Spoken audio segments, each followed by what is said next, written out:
أنا دكتور خالد وليد، ربان سفينة النجاة إلى شواطئ بكة القدس. I am Dr. Khaled Waleed, the captain of the ship of salvation to the shores of Baka, Jerusalem.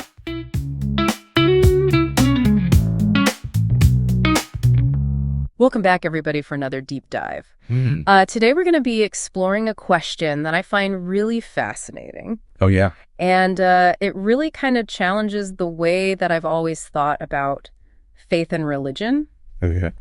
So, growing up, I was raised in a particular, religious tradition. And, I guess I never really questioned it too much. It's just kind of what I was always taught. Yeah. But the question that we're going to dive into today is, did God actually command us to examine the religion that we inherit from our fathers? And this is a question posed by Dr. Khaled Waleed in some of his writings. And I think it's a really thought-provoking question because it challenges us to go beyond just accepting what we've been taught. Right. And to really think critically about why we believe what we believe. Yeah. And to really engage in that process of seeking knowledge and understanding for ourselves. It's almost like taking ownership of your faith. Exactly. Rather than it just being something that you've inherited. It's like, making it your own. Right. And he, Dr. Waleed kind of makes this argument that, blind faith is not really true faith. Yeah. That true faith requires a conscious choice based on personal understanding and conviction. Right. It's not just about what you were brought up with. Yeah. It's about, really taking that step to understand it for yourself. Exactly. And I was really struck by one of the things that he talks about, which is his fourfold division of humanity. Oh, yeah. He talks about believing and hypocritical Arabs and believing and hypocritical Israelites. And I'm wondering if you can kind of explain, what is he getting at with this categorization? So this division that he draws is from the Quran. And it's really interesting because it goes beyond just simple labels, right, like Muslim or Jew or Christian. He's actually highlighting the importance of sincerity in your beliefs. Okay. So it's not just about the label that you give yourself. Right. It's about, are your actions and your beliefs truly aligned with the core principles of your faith? So it's more about the essence of your belief rather than... Yeah, it's about a genuine connection with God. Okay. Right. So you could, say that you are a certain religion, right, but are you actually living in accordance with... You could say you're anything. Right. But are your actions actually... If you're not really living by it, then what's the point? Right. And that's really interesting because I think sometimes... we can fall into that trap of practicing a religion simply because it's what we've always known. Yeah, out of habit. Yeah. It's tradition. Exactly. But Dr. Waleed seems to be suggesting that true faith requires something more than that. That's right. It requires that conscious choice and that personal understanding. Yeah, and you see that also in the Quranic verses that he references. Okay. Like Surah Al-Fatiha, verse 5, as Zumar, verses 11 and 12, and An-Naml, verse 91. Okay, and these verses talk about what? These verses really emphasize the importance of worshiping God alone. Okay. And seeking help only from him.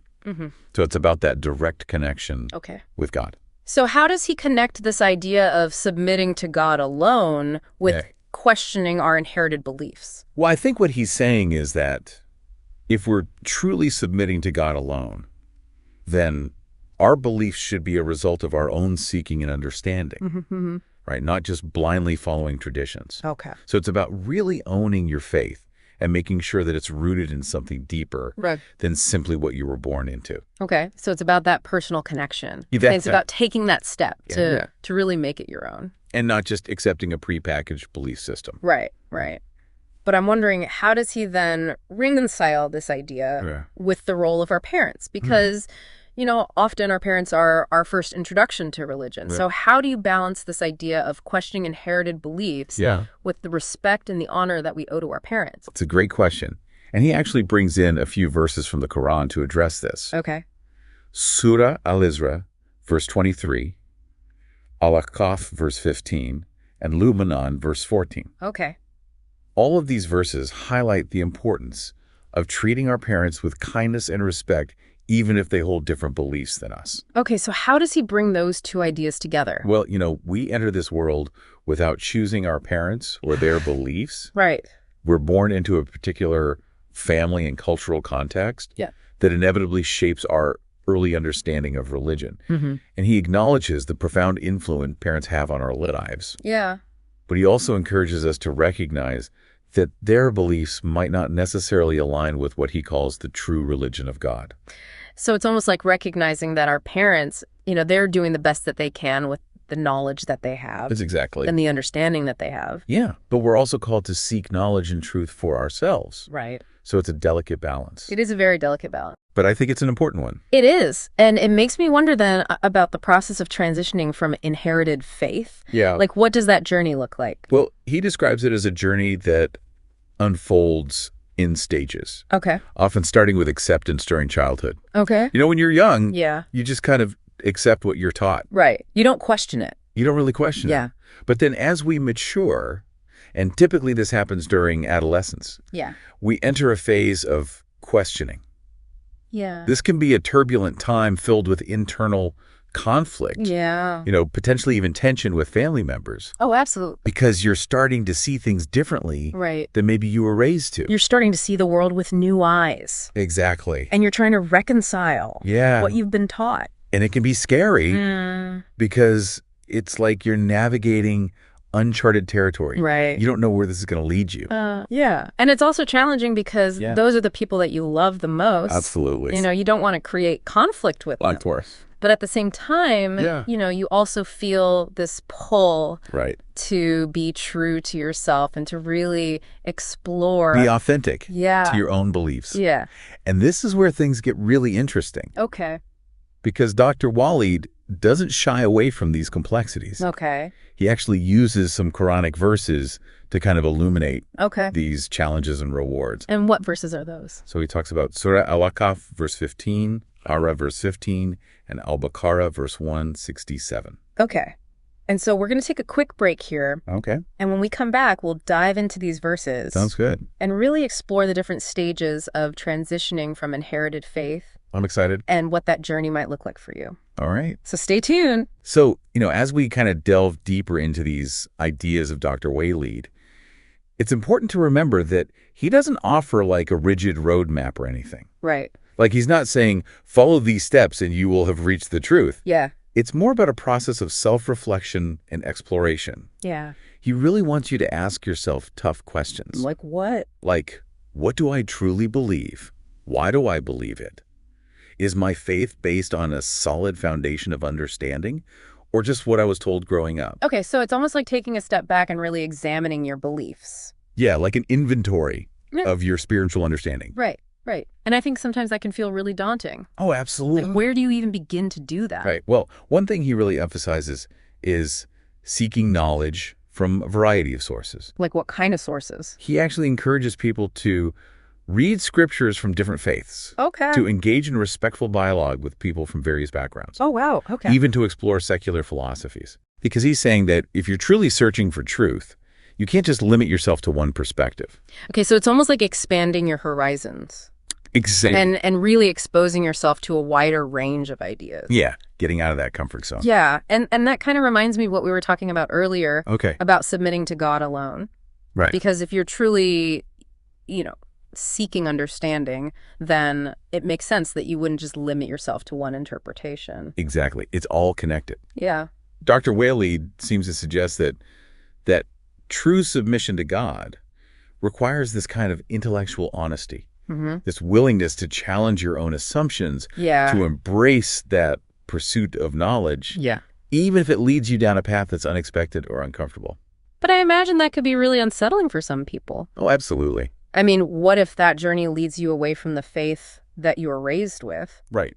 How does he address that? Well, he doesn't shy away from the fact that this can be a really difficult process, Okay. that there might be doubt, confusion, even a sense of alienation from your community or your family. Yeah, you can feel really alone. Absolutely. Yeah. But he just reminds us that the path to understanding isn't always easy. Right. You might go through some difficult terrain. Yeah. So for someone who's maybe wrestling with those really tough questions, Yeah. what kind of guidance does he offer? Well, he really emphasizes patience, Okay. perseverance, and sincere prayer. Okay. He's really encouraging you to trust in God's guidance and to believe that this pursuit of truth is a worthy endeavor, Okay. even if the path is, winding and uncertain. So even if it's scary, keep going. Keep going. Yeah. Even if you go through periods of doubt, the process of seeking itself has value.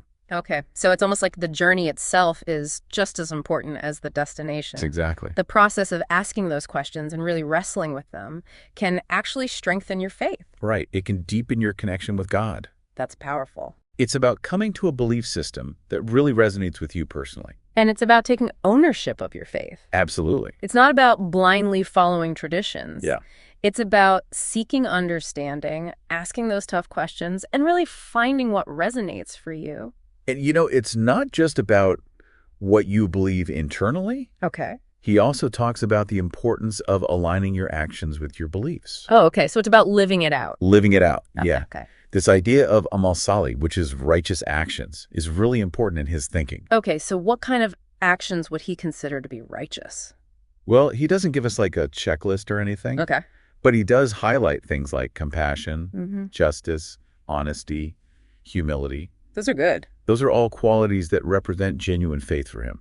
So it's really about living a life that's in alignment with your beliefs. Exactly. But I'm wondering, if someone goes through this process of self-examination and they come to a new understanding of their beliefs, how did that impact their relationships with family members who might hold different views? Yeah, that's a tough one. Yeah. It could be a source of conflict. It absolutely can be. Yeah. He acknowledges that there's potential for, conflict and misunderstanding Yeah. when your beliefs start to diverge from your family's traditions. Yeah. But he still stresses the importance of maintaining respect Okay. and open communication, Even when it's difficult. even when it's difficult. Even in the face The of disagreement. That's tough. It is Yeah. tough, but he believes that even though our spiritual paths may diverge, Right. we're all ultimately searching for the same things, Like what? meaning purpose, a connection to something greater than ourselves. So there is that shared humanity. There is. Yeah. And that can be a really powerful starting point for dialogue. Okay. So instead of focusing on the things that divide us, Right. focus on what unites us. Exactly. But how do you actually put that into practice? Well, he emphasizes approaching these conversations with sincerity, humility, and a genuine desire to understand the other person's perspective. It's not about winning an argument. No, it's not about that at all. It's about truly understanding. It's about listening and trying to see where they're coming from. And that takes a lot of empathy. It does. Yeah. And patience. Because not everybody's going to be on the same page. No, not at all. Yeah. And I think that's something that's really relevant today, Oh, absolutely. where there's so much division in the world, Right. especially when it comes to religion. Right. And it can be hard to find that common ground. It can. But he offers a really hopeful perspective on that. Okay, let's hear it. As we've been talking about this, it really strikes me that what Dr. Waleed is talking about, it's even bigger than just religion. Right. It's about this mindset Yeah. of always, being willing to question and learn and grow. Yeah. He's really advocating for this kind of life of intellectual curiosity. Like never stop asking questions. Never stop learning. Yeah, never stop growing. But I want to go back to something we touched on a little bit earlier, Right. which is, how to actually navigate those conversations with family members Yeah. who might not share your beliefs. Right. Because Dr. Waleed seems to suggest that, it's not impossible to find common ground. Yeah. So how do you actually have those conversations in a way that's productive and respectful? Well, I think he would say, even though our beliefs may be different, we're all kind of searching for the same things, meaning purpose, that connection to something bigger than ourselves. So focus on that shared humanity. Exactly. Okay. But how do you actually do that? Well, he talks about approaching those conversations with sincerity, Okay. with humility, with a genuine desire to understand the other person. Okay. It's not about winning an argument Right. or, proving that you're right. It's about really listening. It's about listening. It's about trying to understand where they're coming from. And it's about respecting their journey. Exactly. Because just like we've been on a journey, Right. they might be on a journey too. Exactly. So it's about creating that space for open and honest dialogue Yeah. where everybody feels heard Exactly. and respected. Even if you don't agree. Yeah. And I think that's something that's really important, It is. especially in today's world. It is. So if there's somebody listening to this right now Right. and they're thinking, Okay. I realized maybe my beliefs are just based on what I was taught. What's one step they can take today to start exploring their faith on a deeper level? I think the biggest thing is just to start asking questions. Oh. Don't be afraid to challenge your assumptions. Yeah. Read, listen, talk to people who have different beliefs than you. And be open to the answers. Be open to the answers. And remember, this is a journey. Yeah, it's not a destination. It's not something you just arrive at overnight. Well, thank you so much for walking us through this. It's been such a fascinating discussion. It's been my pleasure. And for those of you listening, I really encourage you to check out Dr. Waleed's work. It's really thought-provoking. It is. And, keep asking those questions. Yeah. Keep searching for those answers. The truth is out there. Because the pursuit of truth is a lifelong journey. It is. Thanks for joining us for another deep dive. See you next time. أنا دكتور خالد وليد ربان سفينة النجاة إلى شواطئ بكة القدس. I am Dr. Khaled Waleed, the captain of the ship of salvation to the shores of Baka, Jerusalem.